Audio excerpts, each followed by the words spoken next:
डालने वाली खबर भी है, इसलिए इस खबर को आप बहुत ध्यान से सुनिएगा। ये खबर सीधे आप पर असर डालेगी, आपके परिवार पर असर डालेगी, आपकी नौकरी पर असर डालेगी, आपके जीवन पर असर डालेगी।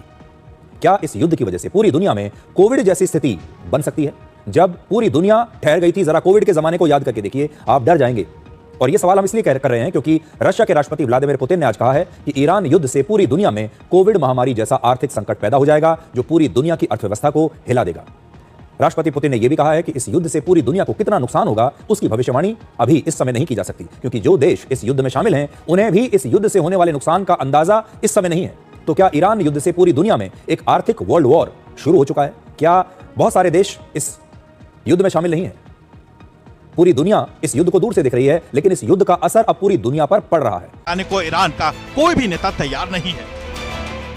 सच क्या है, क्या झूठ, बैक चैनल डिप्लोमेसी में क्या चल रहा है किसी को पता नहीं है।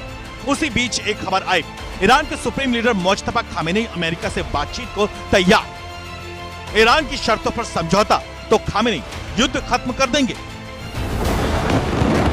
पिछले 25 दिनों में ईरान में जो कुछ हुआ है उसे देखकर इस खबर पर यकीन करना मुश्किल है। अमेरिका इजराइल के हमले में अली खामेनी की मौत हुई। ट्रंप ने अली खामेनी को दुनिया का सबसे दुष्ट व्यक्ति कहा। एक दिन पहले ही ट्रंप ने मुज्तबा को लीडर मानने से इनकार कर दिया।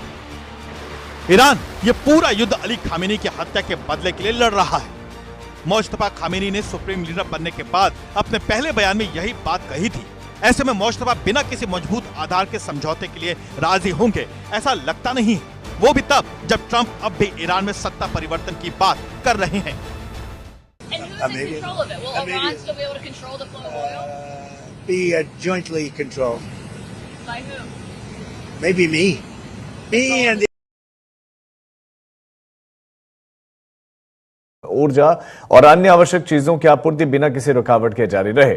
उन्होंने कहा कि हर संभावित चुनौती से निपटने के लिए हम तैयार हैं। उन्होंने कहा कि भारत ने पहले भी वैश्विक अनिश्चितताओं के बीच में अपनी मजबूती दिखाई है और हम आगे भी इसी तरह से मजबूती दिखाएंगे। समन्वित तरीके से काम कर रहे हैं, हम कदम उठाते रहेंगे। और बताया कि लॉकडाउन को लेकर फैल रही अफवाहें पूरी तरह से गलत हैं, ऐसा कुछ भी नहीं। उन्होंने कहा कि मैं स्पष्ट करना चाहता हूं, सरकार के स्तर पर ऐसा कोई भी प्रस्ताव विचाराधीन नहीं है। उन्होंने कहा कि ऐसे समय में जरूरी है कि हम सभी शांत, जिम्मेदार और एकजुट रहें और इस तरह की स्थिति में अफवाह फैलाना और बेवजह डर का माहौल बनाना गैर जिम्मेदाराना और हानिकारक है।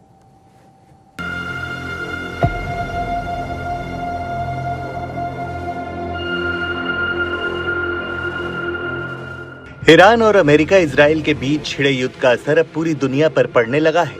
होर्मुज की खाड़ी में तेल के जहाजों की आवाजाही लगभग ठप हो गई है, जिसकी वजह से दुनिया भर में तेल और गैस की किल्लत बढ़ती जा रही है। भारत भी इससे अछूता नहीं है। देश के कई हिस्सों में पेट्रोल पंपों पर लंबी लंबी कतारें लग गई हैं और एलपीजी यानी रसोई गैस की कमी की भी खबरें आ रही हैं। इस